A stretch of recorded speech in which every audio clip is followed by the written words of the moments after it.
অনেকে তর্ক করে এই যে ভগবানের অবতার এগুলো যা খুশি তাই শাস্ত্রে লিখে দিয়েছে আমাদের মানতে হবে। এখন তো অনেকেই বেরিয়েছে, তারাও কীর্তনীয়ারাও কীর্তনে দাঁড়িয়ে বলে শাস্ত্রের কথা নাকি সবই ভুল। ভাবরসে গড়া আমার গৌরাঙ্গ তনু, যার বাহিরে গৌরাঙ্গর ভিতরেতে কানু। রাধা কৃষ্ণ একই আত্মা দুই দেহ ধরি, অন্যন্যে বিলসে রস আস্বাদন করি। সেই দুই তনু এবে চৈতন্য গোসাই, লীলারস আস্বাদিতে দোহে হইলে এক ঠাঁই। রাধা এবং কৃষ্ণ একই আত্মা, পৃথক নয়। সেই দুটি দেহ এক হয়ে, দুটি দেহ মিলিত হয়ে সোনার বরণ গৌর হয়ে এসেছেন আমাদের সোনার নদিয়ায়। তাই কখনো তার মধ্যে আমরা দেখতে পাই রাধা ভাব, কখনো দেখতে পাই কৃষ্ণের ভাব। কখনো রাধা ভাবে বিভোর হয়ে ভক্তদের মাঝে বসে তিনি ক্রন্দন করছেন, আবার কখনো কৃষ্ণের ভাবে বিভোর হয়ে সকল ভক্তদের সঙ্গে নিয়ে তিনি হরিনাম করছেন। তাহলে এই যে নদিয়ার চাঁদ গৌর হয়ে আমাদের মাঝখানে তিনি অবতীর্ণ হয়েছেন, এই আশার পিছনে কিন্তু খুব সুন্দর দুটি কারণ লুকিয়ে আছে বাবা। একদিকে তিনি যেমন লীলা আস্বাদন করবেন বলে এসেছিলেন, এটা তার ব্রত ছিল। অন্যদিকে আমাদের মতো কলিহত জীবকে উদ্ধার করার জন্য এসেছিলেন, এটাও তার আরেকটা ব্রত ছিল। একদিকে লীলা আস্বাদন, অন্যদিকে জীব উদ্ধার। আপনি আচরি ধর্ম জীবের শেখায়, আপনি না কইলে ধর্ম শেখানো না যায়। একদিকে লীলা আস্বাদন, অন্যদিকে জীব উদ্ধার।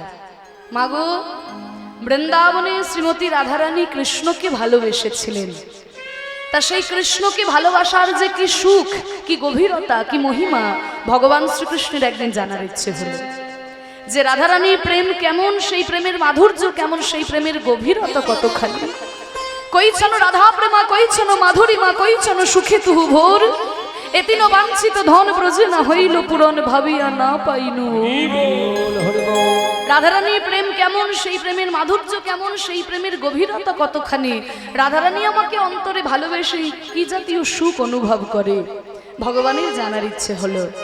আমাতে তো সবকিছুই রয়েছে, সর ঐশ্বর্যের মালিক আমি। ঐশ্বর্যস্য বীর্যস্য যশস্য শ্রী ও জ্ঞান ও বৈরাগ্য, এই ছয়টি ঐশ্বর্য ভগবানের মধ্যে পূর্ণরূপে থাকতে হবে, তবেই তিনি ভগবান, তাছাড়া নয়। তাহলে এই ছয়টি ঐশ্বর্যের মধ্যে প্রথম হচ্ছে ঐশ্বর্য। তাহলে আমাদের প্রাকৃত জগতে আমরা ঐশ্বর্য বলতে কি বুঝি?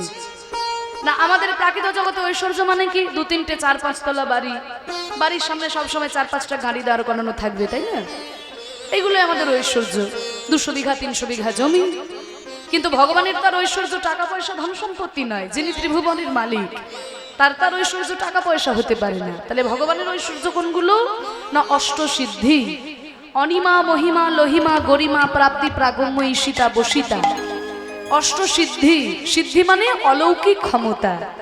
এই যে 8 প্রকারের অলৌকিক ক্ষমতা। অনিমা মানে হচ্ছে অনুর মতো হয়ে যাবার ক্ষমতা, লহিমা মানে ভারী হয়ে যাবার ক্ষমতা, গরিমা মানে বিরাট বড় হয়ে যাবার ক্ষমতা। এই যে 8 প্রকারের সিদ্ধি, এগুলো ভগবানের মধ্যে থাকতে হবে, তবেই তিনি ভগবান, তাছাড়া নয়। তাহলে ঐশ্বর্য গেল। বীর্য, বীর্য মানে কি? বীর্য মানে বীরত্ব, বীরত্ব মানে বীর। তাহলে আমাদের এই প্রাকৃত জগতে আমরা বীর বলতে কি বুঝি? না, দেখবেন আমাদের এই প্রাকৃত জগতে যারা একেবারে মারামারি করে মুখ,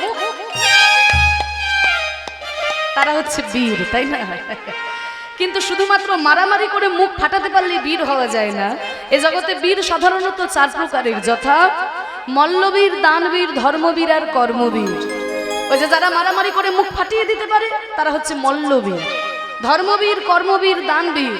দেখবেন বাবা, কোটি কোটি টাকার মালিক, কোটি কোটি টাকার মালিক, কিন্তু এই হরিনামের চাঁদা চাইতে গেলে ছেড়ে একটা 5 টাকার নোট হাতে ধরিয়ে দেয়। তারা কিন্তু জীবনেও কোনোদিন দানবীর হতে পারবে না। কিন্তু কিছুই নয়, বৈষ্ণবকে 100টি টাকা দান করলাম, গোবিন্দ সেবায় লাগলো, বৈষ্ণব তাকে প্রাণ ভরে আশীর্বাদ করলো, এটা হচ্ছে দানবীরের লক্ষণ। তাহলে 4 প্রকারের বীরত্ব ভগবানের মধ্যে থাকতে হবে, তবেই তিনি ভগবান, তাছাড়া নয়। তাহলে ঐশ্বর্য গেল, বীর্য গেল, যশ সেটাও পূর্ণরূপে থাকতে হবে। শ্রী, শ্রী মানে হচ্ছে সৌন্দর্য। ভগবানের তার রূপের অভাব নেই। যার রূপে ত্রিভুবন মোহিত হয়ে যায়, তার রূপের অভাব নাই। তারপরে জ্ঞান, সেটাও বিদ্যমান রয়েছে। তার প্রমাণ আমরা শ্রীমদ্ ভগবত গীতায় পেয়ে যাই। যে জ্ঞানের ভান্ডারে সম্ভার তিনি আমাদের দিয়েছেন, তার জ্ঞান নিয়ে আমাদের কোনো সন্দেহ নেই।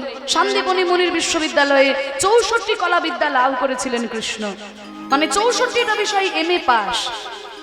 তাহলে তার জ্ঞান নিয়ে আমাদের কোনো সন্দেহ নেই। কিন্তু শেষ বা 6 নম্বর হচ্ছে বৈরাগ্য।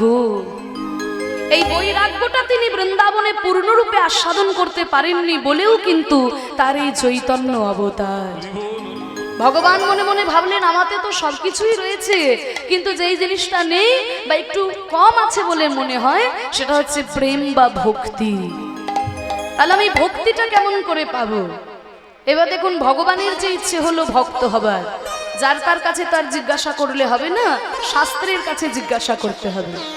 আজকে সকল শাস্ত্রকে ডেকেছে, ওগো গীতা, ওগো উপনিষদ, রামায়ণ, মহাভারত, ভাগবত, তোমরা কি কেউ বলতে পারো আমি ভক্তিটা কেমন করে পাবো? সকল শাস্ত্র নীরব। ওরে বাবা, যিনি ভগবান সর্বজ্ঞ তাকে আবার কি উত্তর দেব? যিনি ভগবান সর্বজ্ঞ, যাকে নিয়ে আমাদের এত বিচরণ, তাকে আবার কি উত্তর দেব? সকল শাস্ত্র নীরব, কিন্তু একজন হাত তুলেছেন। যিনি হাত তুলেছেন তাকে আমরা সবাই চিনি, তিনি হচ্ছেন সকল শাস্ত্র শিরোমণি শ্রীমদ্ ভাগবত। ভাগবত হাত তুলে বলছে, ঠাকুর আমি বলতে পারি, তুমি ভক্তিটা কেমন করে পাবে? ঠিক আছে বলো ভাগবত। তাহলে শ্রীমদ্ ভাগবতের তো 12টি স্কন্ধ, সেই 12টি স্কন্ধের মধ্যে 7ম স্কন্ধে আমি বলে দিয়েছি, প্রভু তুমি আগে আমাকে অভয় দাও, তারপরে বিধান দেব। কারণ আমি তোমাকে কিছু একটা বিধান দিলাম, তোমার ভালো লাগলে না, তুমি যদি অভিশাপ দিয়ে দাও তখন মুশকিল আছে। আগে অভয় দাও। ঠিক আছে ভাগবত, অভয় দিলাম, তাহলে বিধান দাও। তাহলে বিধান তো কখনো 2 প্রকারের হয় না, বিধান তো সবসময় এক রকমেরই হয়। তা ভক্তদের জন্য তুমি তো বিধান দিয়েই রেখেছো, ভক্তদের জন্য তুমি যে বিধানটা দিয়েছো আমি আমার 7ম স্কন্ধে বলে দিয়েছি। নাহে সাংমতি স্থাবতরু ক্রমাং রিং সজ্জনের মহিয়াদর্থঃ মহিয়া সাং পাদরজ ভেশেকম নিষ্কিঞ্চনান নবনি জাত। ন এসং, ন মানে না, এসং মানে এদের, মতি মানে মন, স্থাবত মানে ততক্ষণ, উরুক্রম মানে ভগবান, ওঙ্ক্রিম মানে পা, মানে ততদিন ভগবানের চরণে মতি যাবে না যতদিন না নিষ্কিঞ্চন মহৎ ভক্তের চরণ ধুলিতে স্নান করা যায়। নিষ্কিঞ্চন মহৎ ভক্তের চরণ ধুলিতে গড়াগড়ি দিতে পারলে হৃদয়ে ভক্তি লাভ হবে। তাহলে মায়েরা নিষ্কিঞ্চন ভক্ত কাদের বলে? না যার কিছু নাই। ও যার কিছু নাই, তাহলে তো আমারও কিছু নাই, আমি নিষ্কিঞ্চন ভক্ত? বলে না, আমার কিছু নাই আর রামদাস বাবাজি মহারাজের কিছু নাই, এই দুটোর মধ্যে পার্থক্য আছে। আমার কিছু নাই মানে আমি কুড়ে মানুষ জোগাড় করতে পারিনি, হতাশ হয়ে ভগবানের দিকে তাকিয়ে বসে আছি। কিন্তু তার কিছু নাই মানে, রূপ গোস্বামীর কিছু নাই মানে, একদিন সকল কিছু তার ছিল, কিন্তু কৃষ্ণের অনুরাগে হা গৌরাঙ্গ কিছু চাই না বলে সব পরিত্যাগ করে দিয়েছে। এই হচ্ছে বাবাজি আর আমার মধ্যে পার্থক্য। তা এই হেন কোন নিষ্কিঞ্চন মহৎ ভক্তের চরণ ধুলায় যদি গড়াগড়ি দেওয়া যায় তবে হৃদয়ে ভক্তি উদয় হয়। ভগবান দেখলেন ওরে বাবা, তাহলে তো ভক্ত হওয়া বড় বিপদ। আমি কার পায়ে ধুলো মাখতে যাব রে বাবা? আমি যার পায়ে ধুলো মাখতে যাব সে তো নরকে চলে যাবে। কি গো মায়েরা বলো, তোমাদের এখানে যদি ভগবান এসে হঠাৎ দাঁড়িয়ে বলে যে আমি একটু পায়ে ধুলো নেব, তোমরা কেউ দেবে? কি গো ভগবানকে পায়ে ধুলো দেবে? ভগবানকে পায়ে ধুলো দিয়ে আমি কি নরকে যাব নাকি? তা কেউ তো ভগবানকে পায়ে ধুলো দেবে না। কার পায়ে ধুলো মাখবো? আমি যার পায়ে ধুলো মাখতে যাব সে নরকে চলে যাবে, আর আমি কারোর পায়ে ধুলো মেখে তাকে নরকে পাঠিয়ে দেব, সেটাও তো আমি করতে পারি না, আমার বিবেকে ঠেকছে। তাহলে এমন একজন ভক্ত আমাকে খুঁজতে হবে যার চরণধুলি আমি গায়ে মাখলে সেও নরকে যাবে না, আবার আমারও ভক্ত হওয়া হয়ে যাবে। তাই খুঁজতে খুঁজতে তিনি একজনকে পেলেন, তিনি আর কেউ নয়, তিনি হলেন শ্রীমতী রাধা রানী। গোবিন্দের বামাঙ্গ সম্ভূতা রাধা রানী, তার চরণধুলি গায়ে মাখলে ভক্তি উদয় হয়ে যায়, যেহেতু তিনি ভক্ত চূড়ামণি। তাই গোবিন্দ আমার রাধারূপী ভক্তের চরণ ধুলাই গড়াগড়ি দিয়ে ভক্ত ভাব অঙ্গীকার করে গৌরাঙ্গ রূপে আমাদের এই কলিযুগে অবতীর্ণ হয়েছে। সেই রাধা কৃষ্ণের মিলিত তনু হয়ে আমাদের মাঝখানে অবতীর্ণ হয়েছেন। ভক্তের ভাবকে নিজ অঙ্গে অঙ্গীকার করে সেই গোলকের প্রেম, যে অপ্রাকৃত প্রেম ব্রহ্মা চতুর্মুখে বিষ্ণুর নাম করে পাই নাই, যেই প্রেম লক্ষ্মী দিনরাত বিষ্ণুর চরণ সেবা করে পাই নাই, সেই গোলকের প্রেম আমাদের মাঝখানে বিতরণ করে দিলে। তাই তো তুমি তাই এসেছো নিচে, আমায় নইলে ত্রিভুবন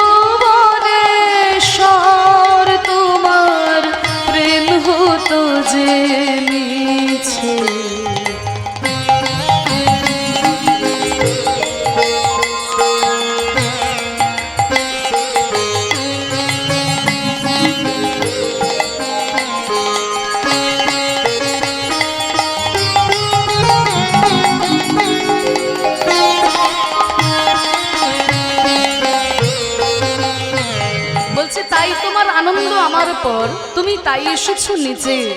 আমায় নইলে ত্রিভুবনেশ্বর, তোমার প্রেম হতো যে মিছে। হে প্রভু, তুমি কৃপা করে আমাদের মাঝখানে নেমে এসেছো, সেই গোলকের প্রেম ধনকে বিতরণ করেছো। ভক্তের ভাবকে নিজ অঙ্গে অঙ্গীকার করে ভক্তের মাঝে তুমি নেমে এসেছো। দেখুন মাগো, ভক্তের মহিমা তখনই প্রকাশিত হয় যখন ভক্ত ভগবানের চরণে গিয়ে শরণ নেয়। ভগবানের মহিমা তখনই প্রকাশিত হয় যখন ভক্ত ভগবানের চরণে প্রণাম করে। ভক্ত যদি ভগবানকে প্রণাম না করে তাহলে ভগবানের মহিমা কেউ জানতে পারবে? তাই বলছে, আমায় নইলে ত্রিভুবনেশ্বর, তোমার প্রেম হতো যে মিছে। এই গোলকের প্রেম তুমি কাকে দান করতে যদি ভক্ত না থাকতো? তাই বিশ্বকবি বলছেন, আমায় নিয়ে মেলেছো এই মেলা, আমার হিয়ায় চলছে রসের খেলা। আমায় নিয়ে মেলেছো এই মেলা, আমার হিয়ায় চলছে রসের খেলা। মোর জীবনে বিচিত্র রূপ ধরে তোমার ইচ্ছা তরঙ্গিছে।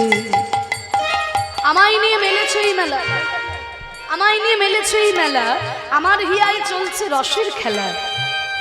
দেখুন, ভক্তকে নিয়ে ভগবানের পৃথিবীতে মেলা বসিয়েছে। ভক্তকে নিয়ে ভগবানের পৃথিবীতে মেলা বসিয়েছে। মেলা কাকে বলে গো? ও মাইরা, মেলা কাকে বলে? মেলা মানে কি জিলিপি, বাদাম ভাজা, ফুচকা? আমাদের কাছে মেলা মানেই তাই, জিলিপি, বাদাম ভাজা, ফুচকা। কিন্তু মেলা মানে ওটা নয়। মেলা মানে জিলিপি, বাদাম ভাজা নয়। মেলা কাকে বলে? মেলা মানুষের মেলামেশা যেখানে হয় তাকে বলে মেলা। মানুষ আসে বলে ফুচকা, বাদাম ভাজা আসে। মানুষ যদি না আসে তাহলে জিলিপি, বাদাম ভাজা আসবে? তাকে দেখুন, ভক্তকে নিয়ে ভগবানের পৃথিবীতে মেলা বসিয়েছে। আজকে যেখানে মেলা বসেছে ভক্তদের মেলা, হরি নামের মেলা, তাই না? তাহলে ভক্তকে নিয়ে ভগবানের পৃথিবীতে মেলা বসিয়েছে। আমার হিয়ায় চলছে রসের খেলা। মেলাতে দেখবে কত নাগরদোলনা থাকে, কত পুতুল নাচ থাকে, তাই না মা? ওপর থেকে পুতুলকে সুতো ধরে যেমন নাচায়, পুতুল কিন্তু তেমনই নাচে। আমরা ভাবছি আমাদের জীবনটা আমরা আমাদের মতো করে পরিচালনা করছি, ভুল। ভগবান যেমন ভাবে আমাদের নাচাচ্ছেন আমরা তেমনই নাচছি। তিনি যদি হাসাচ্ছেন আমি হাসছি, তিনি যদি কাঁদাচ্ছেন আমি কাঁদছি। আমার জীবনে নানান রূপে ভগবান তার ইচ্ছা পূর্ণ করে চলেছেন।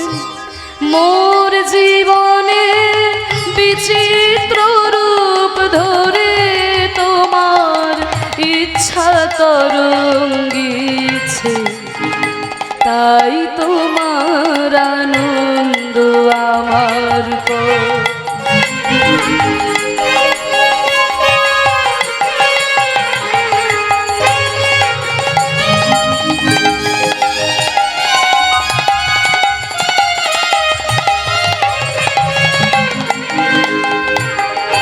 তাই তো তুমি রাজার রাজা হয়ে তবু আমার হৃদয় লাগি ফিরছ কত মনোহরণ বেশে। প্রভু নিত্য আছো জাগি। তাই তো তুমি রাজার রাজা হয়ে তবু আমার হৃদয় লাগি। তুমি রাজার রাজা, তবু আমার প্রাণে আনন্দ দেওয়ার জন্য, ভক্তের প্রাণে আনন্দ দেওয়ার জন্য তুমি কত রূপে নেমে এসেছো। কখনো রাজা হয়ে এসেছো, কখনো ভিখারি হয়ে এসেছো। কি গো মা, ভগবান কত রূপে আমাদের মাঝখানে নেমে এসেছে। দশাবতারের মধ্যেই তো কত অবতার রয়েছে। কেশবধৃত মীন শরীর মৎস্যরূপে এসেছেন, কেশবধৃত কুর্ম শরীর কুর্ম রূপে এসেছেন। অনেকে তর্ক করে এই যে ভগবানের অবতার এগুলো যা খুশি তাই শাস্ত্রে লিখে দিয়েছেন, আমাদের মানতে হবে। এখন তো অনেকেই বেরিয়েছে, তারাও কীর্তনিয়ারাও কীর্তনে দাঁড়িয়ে বলে শাস্ত্রের কথা নাকি সবই ভুল। সবই যদি ভুল হবে তাহলে তুমি কীর্তনের আসরে দাঁড়িয়ে কীর্তন করছো কেন? হরি বল।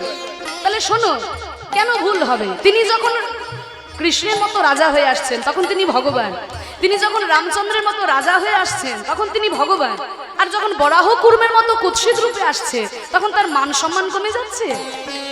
আমাদের কাছে হয়তো সাধারণ মানুষ, আমাদের মনে হতে পারে তার মান সম্মান কমে যাচ্ছে, তার কিন্তু মান সম্মান কমে না। একটা উদাহরণ দিয়ে আপনাদের কাছে ব্যাপারটা পরিষ্কার হবে। মনে করুন একজন দাদু কোটি কোটি সম্পত্তির মালিক, কোটি কোটি সম্পত্তির মালিক দাদু, তার ছোট্ট নাতি যদি ওই দাদুকে বলে, ও দাদু, ও দাদু, তুমি একটু ঘোড়া হও না, আমি তোমার কাঁধের উপরে উঠবো। এবারে সেই দাদু কি তার ছোট্ট নাতিকে বলবে, এই বেটা, তুই জানিস আমার কত সম্পত্তি আছে, আমার 200 বিঘা জমি আছে, আমার কোটি টাকা ব্যাংকে জমানো আছে, তোর সাহস তো মন্দ নয়, তোর জন্য ঘোড়া হয়ে আমি তোকে কাঁধে নেব? এইরকম কি কোনো দাদু তার নাতিকে বলবে?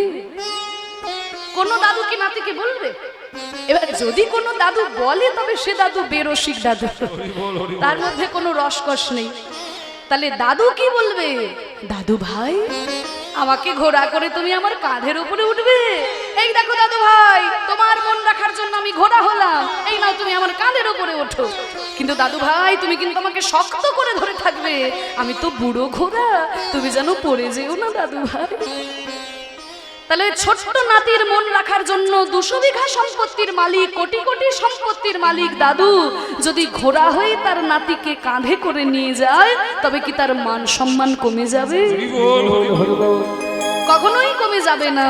তাহলে ভগবান তিনি হচ্ছেন রাজার রাজা, তবু ভক্তের প্রাণে আনন্দ দেওয়ার জন্য কখনো ভিখারি হয়ে এসেছেন, আবার বরাহ কুর্মের মতো কুৎসিত রূপে এসেছেন।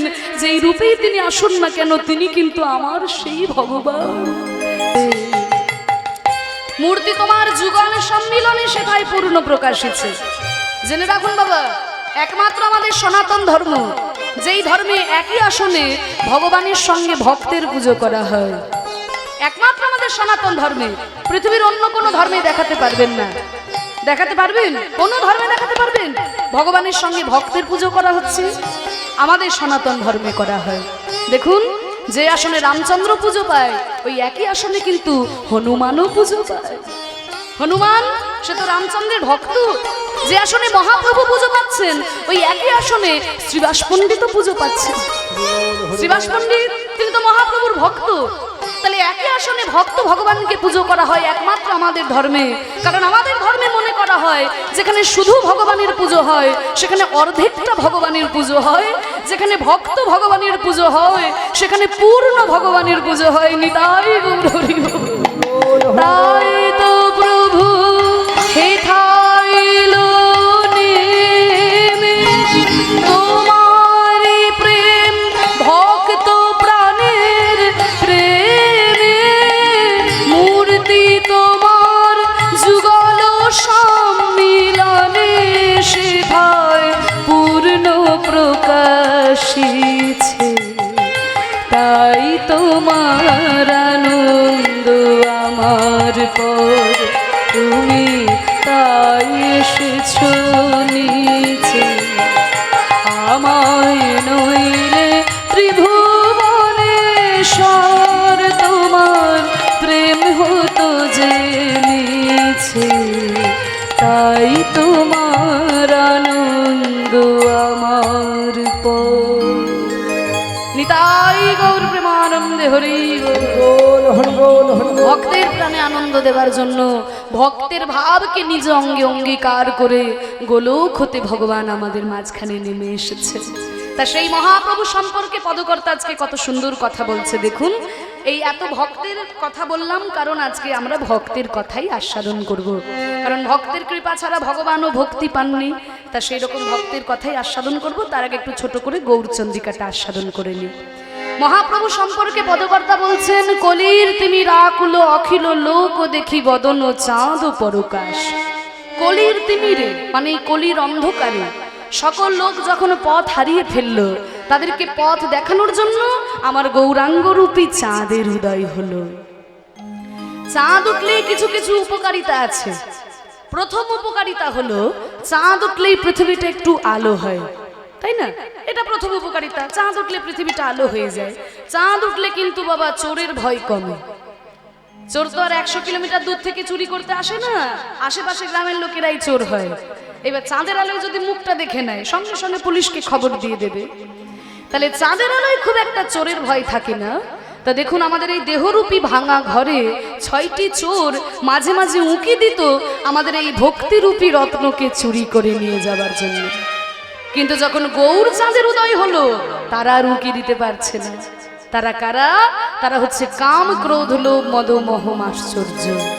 এই 6টি চোর যখন গৌর চাঁদ আমাদের হৃদয়ে উদয় হলো তারা আর উঁকি দিতে পারছে না।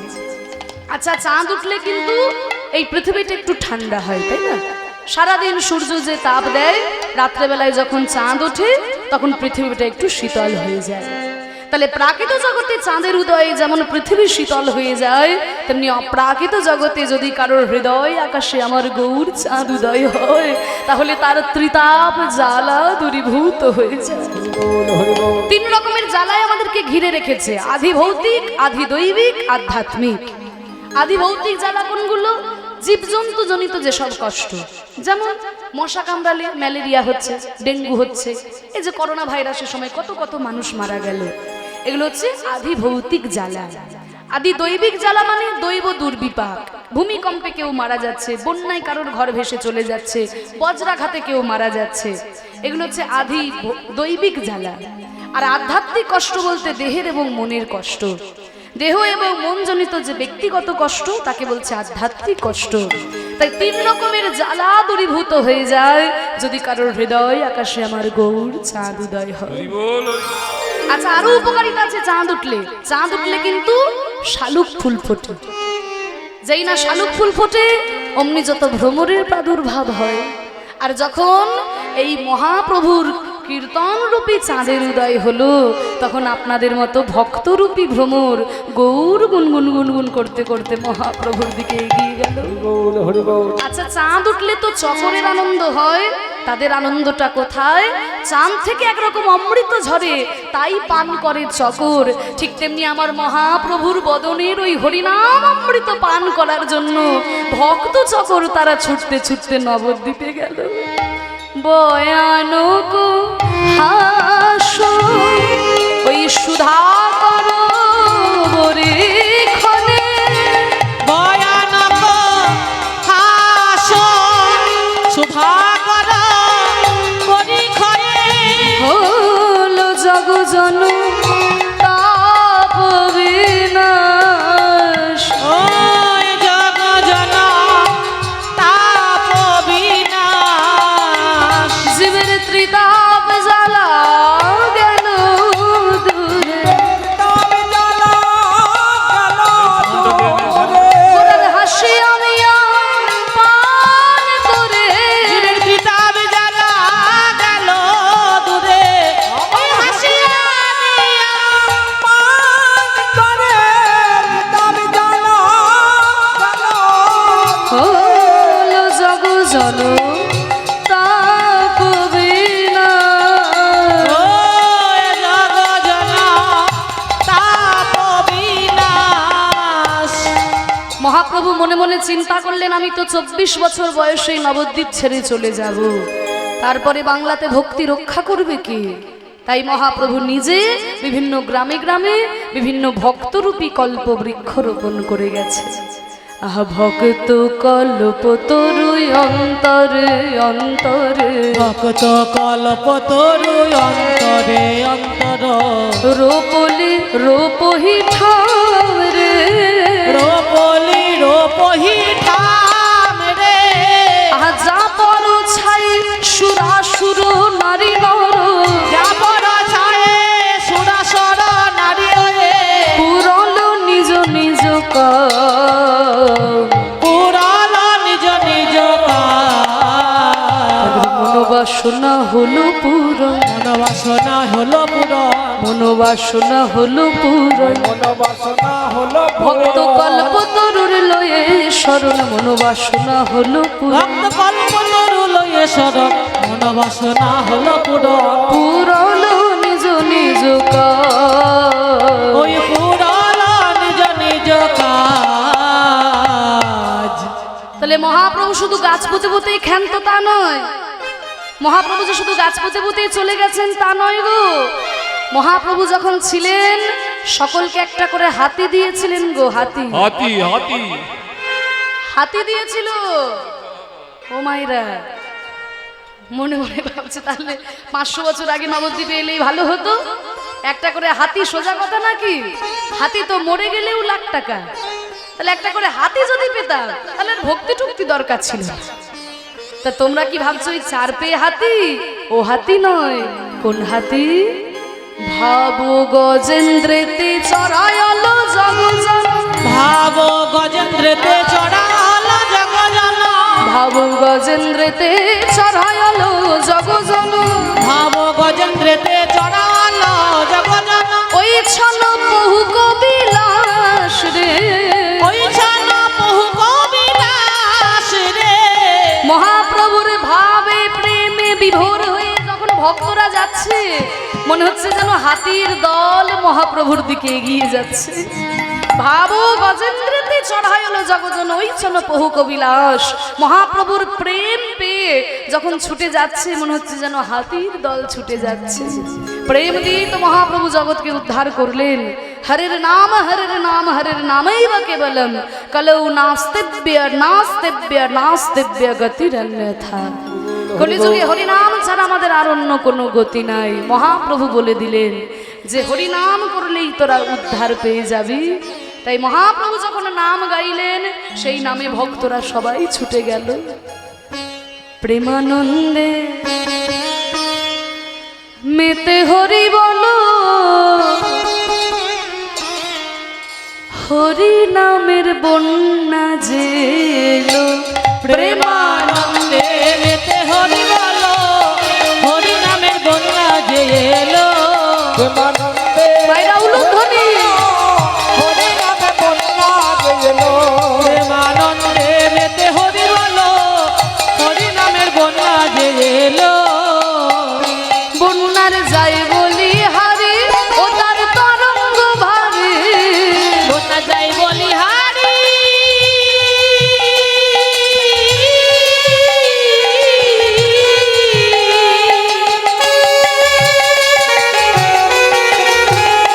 ও তার তরঙ্গ ভারী। প্রেম তরঙ্গে দিচ্ছেন সাঁতার গোলকে বিহারে।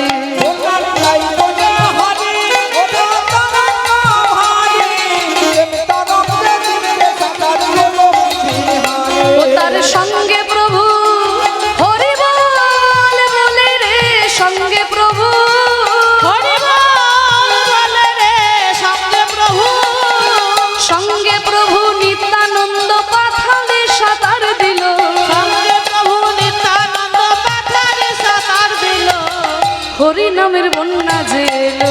প্রেমানন্দে মেতে হরি বলো, হরি নামে বন্যা যে এলো। নিতাই গৌর হরি প্রেমানন্দে মেতে হরি বলো, হরি নামের বন্যা যে এলো। হরি নামের বন্যা মহাপ্রভু নিয়ে এলেন আমাদের এই বাংলার মাঝে। এই বন্যাটা কেমন কেমন জানো? এমন বন্যা দেখি নাই মানুষ শুকনাতে তলা, এমন বন্যা দেখি না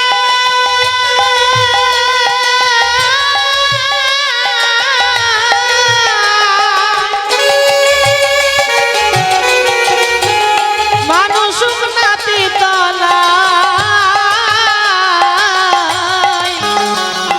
ডুবলো নদের নারী পুরুষ জাতির বিচার নাই।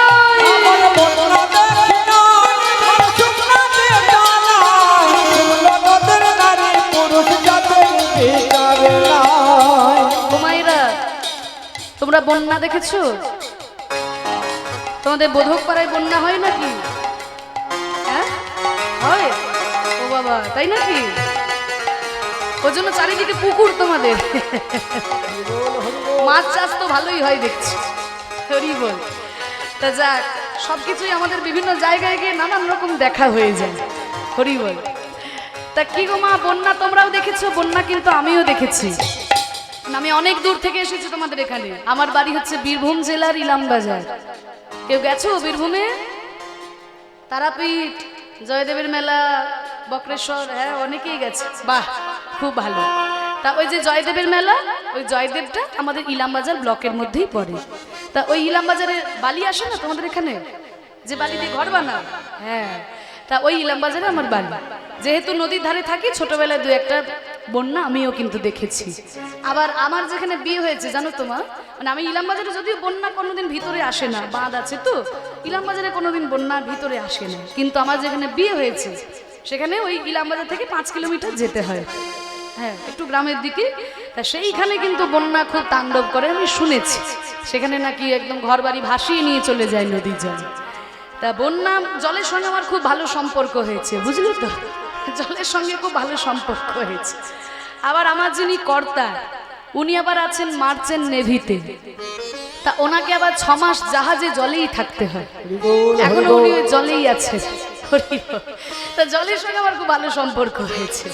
তা যেটা বলছিলাম, বন্যা আমিও দেখেছি, বন্যা তোমরাও দেখেছো, কিন্তু এমন কি কোথাও কোনো বন্যা দেখেছো নাকি যেখানে জলই নাই অথচ মানুষ তলিয়ে যাচ্ছে? এরকম বন্যা দেখেছো ও মাইরা? এরকম বন্যা দেখেছো? জল ছাড়া বন্যা দেখেছো? হ্যাঁ, এই দেখো, হরি বল হরি বল, এই তো গান তো গাইছি হরিনামের বন্যা, ওই জন্য বাবা বলেছে হরিনামের বন্যা। ঠিক, এই বন্যাতে কোনো জল লাগে না। মায়াপুরে যাবেন, দেখবেন কোথায় কোথায় ভক্তরা এসেছে, কোথায় আমেরিকা, কোথায় ইংল্যান্ড, কোথায় রাশিয়া, কোথায় জাপান, কোথায় অস্ট্রেলিয়া, কত কত দেশ থেকে মানুষরা এসে দুটি বাহু তুলে হরিনামে এমন ভাবে পাগলের মতো নৃত্য করছে, দেখে বুঝতে পারবেন জল নাই অথচ এই প্রেমের বন্যায় তারা একদম হাবুডুবু খাচ্ছে। আপনাদের আশীর্বাদ মাথায় নিয়ে এই গত বছরের জুলাই মাসে আমি গেছিলাম লন্ডনে কীর্তন পরিবেশন করতে। আপনারা হয়তো অনেকেই ইউটিউবে দেখেছেন, যারা আমার কীর্তন শোনেন, টিভিতে অনেকেই হয়তো দেখেছেন। তা সেখানে আমি 40 দিন ছিলাম, লন্ডনে 40 দিন ছিলাম। ইউকে 4টা শহরে কীর্তন করেছি, স্কটল্যান্ডের এডিনবার্গ, আর ইংল্যান্ডের ম্যানচেস্টার, বার্মিংহাম আর পোর্টসমাউথ। আমাদের এখানে যেমন কলকাতা, দিল্লি, মুম্বাই, এক একটা শহর, ওই এক একটা শহর বড় বড় শহর, সেখানে কীর্তন হয়েছিল। তা সেখানে যখন কীর্তন গাইলাম, কি বলবো, খুব গর্ব হচ্ছিল জানেন তো বাবা, মানে সৌভাগ্য নয়, খুব গর্ব হচ্ছিল। কেন জানেন? কারণ যারা আমাদের দেশকে 200 বছর শাসন করেছে, তাদের দেশে গিয়ে মহাপ্রভুর কীর্তন প্রচার করছি, এর থেকে বড় গর্বের আমাদের কি হতে পারে? তারা ধুলাই লুটিয়ে গড়াগড়ি দিচ্ছে, হরি নামে ধুলাই লুটিয়ে গড়াগড়ি দিচ্ছে। মহাপ্রভু বলেছিলেন, পৃথিবীতে আছে যত নগরাদি গ্রাম, সর্বত্র প্রচার হবে আমার হরে কৃষ্ণ নাম। মহাপ্রভুর এই বাণী যেন একেবারে সত্যি হয়ে উঠেছে। আর তার যে আমি কি বলবো, এই প্রচার করার কাজে আমি একটু সহযোগিতায় আমি থাকতে পেরেছি, এটাই আমার জীবন ধন্য। মহাপ্রভু যে আমাকে এই কাজের জন্য বেছে নিয়েছেন, এতেই আমার জীবন ধন্য। আপনারা আশীর্বাদ করবেন যেন এইভাবে হরিনাম করে দেশে দেশে গ্রামে গ্রামে ভক্তদের চরণ ধুলা মাথায় নিয়ে হরিনাম প্রচার করি, সারাটা জীবন আমি অতিবাহিত করতে পারি। তা দেখুন, যেটা অবাক করা বিষয়, যে যারা আমাদেরকে মদ খাওয়া শেখালো, যারা আমাদেরকে সিগারেট খাওয়া শেখালো, যারা আমাদেরকে প্যান্ট শার্ট পরা শেখালো, তারা সব কিছু ছেড়ে দিয়ে হা গৌর কিছু চাই না বলে, হা নিতাই কিছু চাই না বলে ধুলাই লুটিয়ে গড়াগড়ি দিচ্ছে। গলায় তিলক সেবা করে, গলায় তুলসীর মালা পরে, খোল করতাল নিয়ে এমন ভাবে পাগলের মতো হরিনাম করছে। মহাপ্রভুর হরিনামে শুধু বাংলা ভিজলো তা নয়, শুধু ভারতবাসী ডুবলো তা নয়, সারা পৃথিবীর মানুষ সেই হরিনামে ডুবে গেল। তাই তো বলছে, এমন বন্যা দেখি নাই মানুষ শুকনাতে তলায়, এমন বন্যা দেখি নাই মানুষ শুকনাতে তলায়, আরে ডুবলো নদের নারী পুরুষ জাতির বিচার নাই। এমন বন্যা দেখি নাই মানুষ শুকনাতে তলায়, ডুবলো নদের নারী পুরুষ জাতির বিচার নাই। না, কোনো জাত বিচার নাই। আগে ছিল জাতের বিচার, মহাপ্রভু কোনো জাত বিচার রাখলেন না। আমার কাছে যেই আসবে হরি নাম করলেই উদ্ধার পেয়ে যাবে। শুধু জাত বিচার নাই তা নয়, ধর্মেরও বিচার রইল না। তাই তো দেখো, ওই হরিদাস হরি বল বলে রে হরিদাস, হরি বল বলে রে হরিদাস, ওই হরিদাস সেই কাজের ছেলে, সেও বুঝে ডুবে গেল। হরিদাস কাজের ছেলে সে বুঝি ডুবে গেল। হরি নামের বন্যা ছিল, প্রেমানন্দে মেতে হরি বলো, হরি নামের বন্যা যে এলো, প্রেমানন্দে মেতে হরি বলো, হরি নামে বন্যা যে এলো। তা কি গো মায়েরা, জলের বন্যাতে তো ডুবেছো, একটু নামের বন্যায় ডুবতে চাও? মায়েরা ডুবতে চাও সবাই বলছো, বাবারা সবাই ডুবতে চান তো? তা সবাই একটু হাত তুলুন দেখি। বাহ, সবাই তুলুন। দাঁড়িয়ে আছেন, বসে আছেন, সবাই তুলুন তুলুন। ওই দূরে দাঁড়িয়ে আছেন, এই ডান দিকের বাবারা ফাঁকি দেবেন না। যে হাত না তুলবেন আমি কিন্তু আঙুল দেখি দাঁড় করিয়ে দেবো। আর যার হাত তুলুন, নাই নামাবেন না। যার হাত নেই তার তোলা দরকার নেই। মহাপ্রভু যাতে দুটো হাত দিয়েছে সবাই। বাহ, এবার একটু করো তাহলে।